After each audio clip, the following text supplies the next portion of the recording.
नमस्कार मैत्रिणींनो, आता आपण आज मोदक बनवणार आहोत. त्यासाठी इथे 1 वाटी मी तांदळाचं पीठ घेतलेलं आहे. ते चाळून घेते आणि गॅसवर उकड काढण्यासाठी एक पातेलं ठेवलं आहे. त्यात 1 वाटी दूध, 1 वाटी पाणी आणि 1 वाटी पीठ असं आपल्याला मिश्रण करायचं आहे. तर त्यामध्ये आपण 1 चमचा तूप टाकून घेऊया. किंचित मीठ टाकून देऊया आणि झाकण ठेवून देऊया पाण्याला उकळी येण्यासाठी. चला तर उकळी आली आहे. आता आपण त्यामध्ये ते 1 वाटी पीठ टाकून देऊया तांदळाचं. चांगली उकड काढून घ्यायची आहे आपल्याला. आता झाकण ठेवून देऊया. गॅस बंद केलेला आहे. आपली उकड छान झालेली आहे. एका ताटामध्ये काढून घेतलेलं आहे पीठ मी. आता ते गरम गरम असताना चांगलं मळून घेऊया अशा प्रकारे. एकदम मऊ झालेलं आहे आपलं पीठ. चला तर आता आपण सारण करण्यासाठी घेऊया. इथे 1 चमचा खसखस, 1 वाटी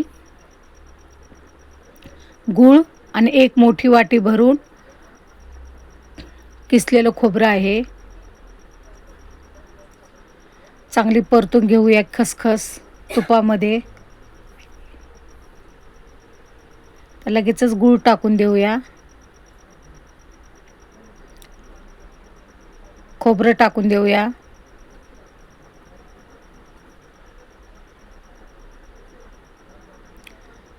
चांगलं मिक्स करून घेऊया.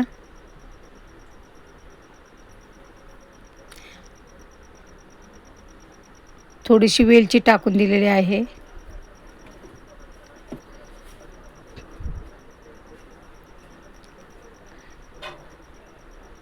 अजून 1 मिनिट चांगलं हलवून घेऊया. मस्त झालेलं आहे आपलं सारण मोदकाचं.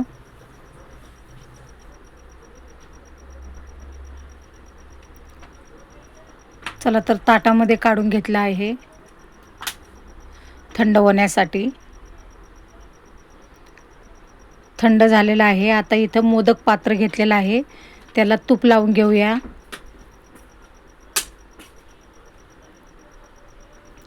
असे गोल गोल गोळे करून आपण मोदक पात्रामध्ये घालून घेऊया आणि त्यामध्ये बघा सारण भरून घेते. बघा अशा प्रकारे आपला मोदक तयार झालेला आहे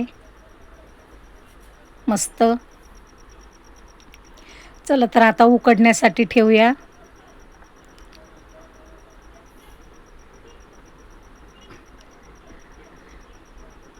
तर झाकण ठेवून देऊया. 15 मिनिटे उकडून घेऊया. बघा अशा प्रकारे आपले मोदक झालेले आहेत. अजून 1 मिनिट ठेवूया. चला तर अशा प्रकारे आपले मोदक तयार झालेले आहेत उकडून. वरतून तुपाची धार टाकून मोदक खाऊ शकतो.